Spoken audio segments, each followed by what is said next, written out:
Mr. Speaker, I rise today to pay tribute to an individual who has made a remarkable impact on higher education in this country and in my state. He's done that for more than half a century. William English Brit Kirwan retired at the end of June as Chancellor of the University System of Maryland. He served as Chancellor for the past 12 years, and during that time he oversaw the period of growth, transformation, and achievement, which included the integration of online technology with course instruction and a 24% increase in enrollment. Dr. Kirwan's lifetime of service to higher education, Mr. Speaker, began in his youth, which was spent on and around college campuses in Louisville and Lexington, Kentucky, and Durham, North Carolina. His father, Dr. A.D. Kirwan, was an accomplished educator and college administrator as well, having written and lectured in history at the University of Kentucky and later served as dean and its president. Brit Kirwan followed in his father's footsteps, luckily for all of us, attending the University of Kentucky and later pursuing his master's and doctorate in mathematics from Rutgers University in New Jersey. Dr. Kirwan came to the University of Maryland, College Park, in 1964, a year after I graduated.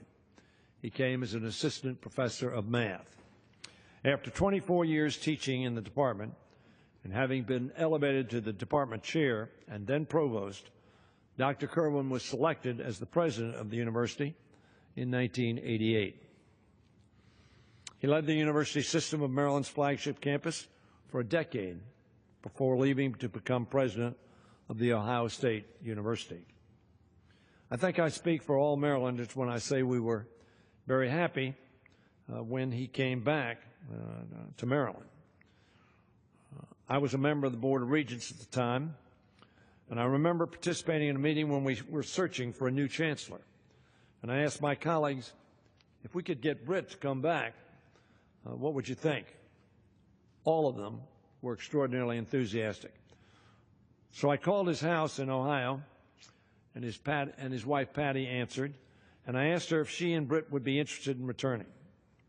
Patty immediately replied they would both like to be closer to their grandchildren.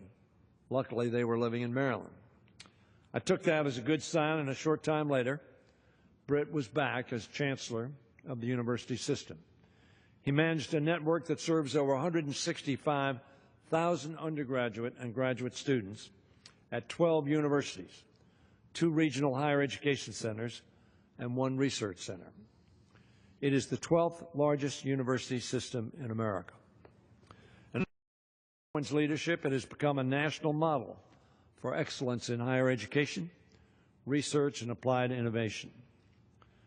Dr. Kirwan has been called upon by both Democratic and Republican presidents over the years to advise on issues relating to higher education access and performance. And certainly he's been asked by United States senators and members of this House for his advice and counsel as well. He has been committed throughout his years as an administrator, Mr. Speaker, to the principle that education ought to be accessible to all and that it ought to be seen as a tool to help people enrich their lives through learning while advancing their careers. Among his major priorities have been making the university campuses more diverse and making attending college more affordable.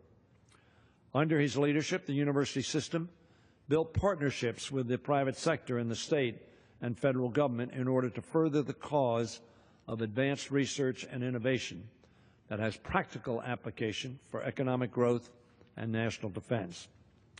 Last year, Mr. Speaker, I was proud to be on hand to inaugurate a new test site in southern Maryland for unmanned aircraft systems, which will help in the development of new aerospace technologies and bring business development and skilled jobs to that region. Dr. Kirwan has always understood that we need to do more to ensure that everyone who wants to pursue higher education can do so, and that our colleges and universities are helping to produce skilled innovators and workers. He knew that the university system was a partner in economic growth in our state, and that university and academic institutions were partners in growing the U.S. economy. Mr. Speaker, I've had the pleasure of working closely with Dr. Kirwan for many years, and I've seen him firsthand for higher education, his respect for faculty and staff, and his love of students. And last week, I had the opportunity to participate in a ceremony to rededicate the University of Maryland Mathematics Building in honor of Dr. Brit Kirwan. That building, in which he taught mathematics, is now named in his honor for him. All of us, Mr. Speaker, have witnessed his determination to make the University System of Maryland a source of pride for our state and for our country. And he's done so. He's been a man who is deeply devoted to his wife, Patty, a wonderful woman, and their wonderful family and their community. Patty Kirwan is herself an extraordinary partner in the success that she and Brit have both achieved. Mr. Speaker, Chancellor Brit Kirwan is a man of extraordinary intellect, vision, understanding, compassion, character, and principle. He has brought all of these traits to bear in all of the important roles he performed throughout every endeavor in his life. On behalf of all of us who live in our state, but indeed on behalf of all the citizens of the United States whom he has advantaged in one way or another, I thank Dr. Kirwan for his leadership on behalf of higher education for our state and for our country. Dr. Kirwan has stepped down as Chancellor, but, Mr. Speaker, I know he will continue to lend all of his great talents to making higher education ever more effective and his country ever more successful. Well done, Doctor.